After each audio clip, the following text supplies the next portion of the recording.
Welcome back to another video. My name is Adam, you're at the channel About a Van. This is the current van. What we're going to do today is have a look around and see where the progress is at right now. The van was supposed to be complete in 3 weeks, however, due to COVID, sickness, travel and a full-time job and many other excuses I can't think of right now, it's taken a little bit longer.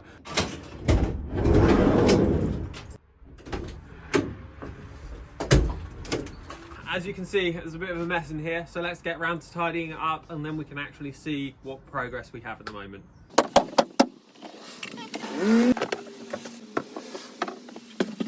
So back here in the seating area, I've got all the bench tops cut out. I still need to finish the end of the door here. As you can see on the front, it's finished with pallet wood, which is quite nice. I need to put some vents in there to help the batteries and stuff breathe. I've got all these bench tops on, they just need fixing down now with piano hinges. Before I do that, I'm going to paint them with something called barn paint, which you can buy from Toolstation in the UK, and it just is going to help waterproof the seats and stop them from moulding over. Now, this that I've got next to me, this is an offcut from the countertop, and this is going to be used as the dining table.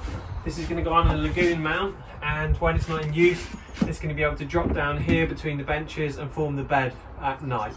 If you haven't watched the overhead cabinet video, then you might want to go and do that after this video, and that's how I got these doors on and how these cabinets were made. So as you can see, we've got all the cabinet doors made.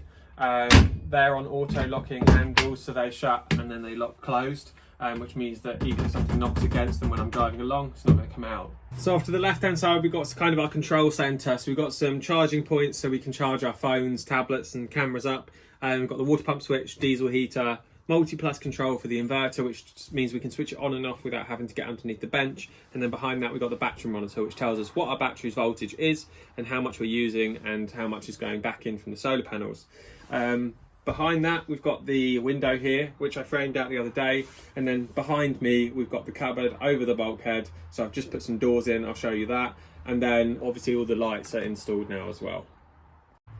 So now to the back of the van. You might notice my legs are stretched out, and I made this section specifically for that reason. It means that we can sit here and look out of the view on an evening. You might notice that these haven't been done yet, and there's a reason for that. One, there's some damage on the outside of this door that I need to get sorted before I cover it up. So I need to be able to access the metal from the inside and the outside. The other reason is I want to get the windows installed before I start cladding. What we're going to do is put some frames here on the metal so that the single glazed windows have got a frame on the inside, and that will enable us to create some cushions or something that can pop in there and give us the privacy and protect us on those colder nights. The other thing that we've got back here is reading lights. Now, as you can see, we've got those on the wall. They're nice and flexible, so I've done those. I've got them equally, one on each side, and that just means that we can read our books or that we can have some reduced lighting at night time. Moving on to the kitchen, we've got the butler sink, and when I did the countertop, I've returned it here. So this countertop came in one long length, which meant I had to join it in the corner. What I did is I cut out the section of the worktop, which means this lifts off and exposes the sink. I want to keep that in place. It gives us an extra prep area for when we're cooking, and also the tap still actually needs to go in there. But that's a nice little insert, and what I'll do is I'll just put a bar down the back of the, so it's touching the back of the sink, so that when we're driving that doesn't fly off. So on top here, this is going to be a nice black 2-burner hob. The reason it's going to be black is we're going to colour code. So the light switches are black, the reading lights are black, the tap's going to be black. We've got a black fridge going in. We're going to have a black 2-burner stove there. As you might have seen in another video, I have got a video on how I made the drawer fronts and the drawers.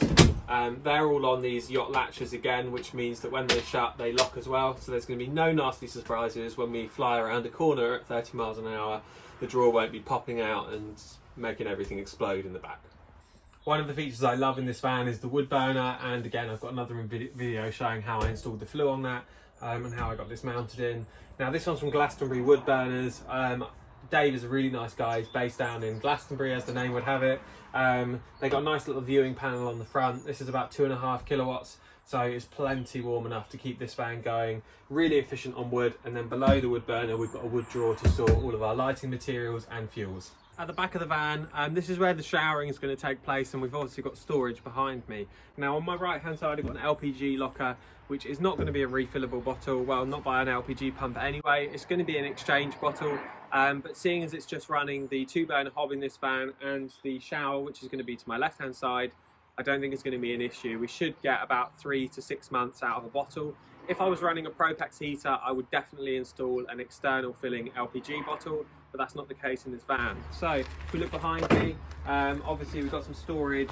I can access down the right hand side to the batteries. On the left hand side, we'll be able to get maybe a small surfboard in on the left, or snowboards and skis down that side. And like I said, the shower is going to be mounted here, which means that we're going to probably rig up a curtain between these two doors so that we can have nice, hot, instant outdoor showers.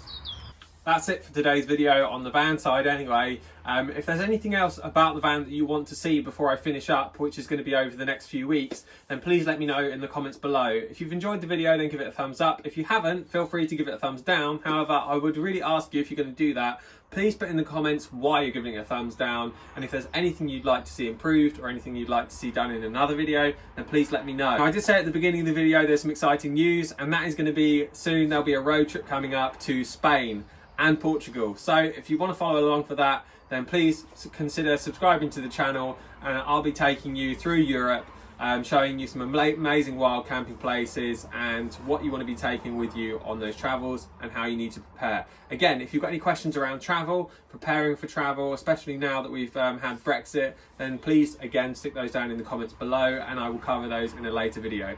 Anyway, thanks for watching, and catch you next time.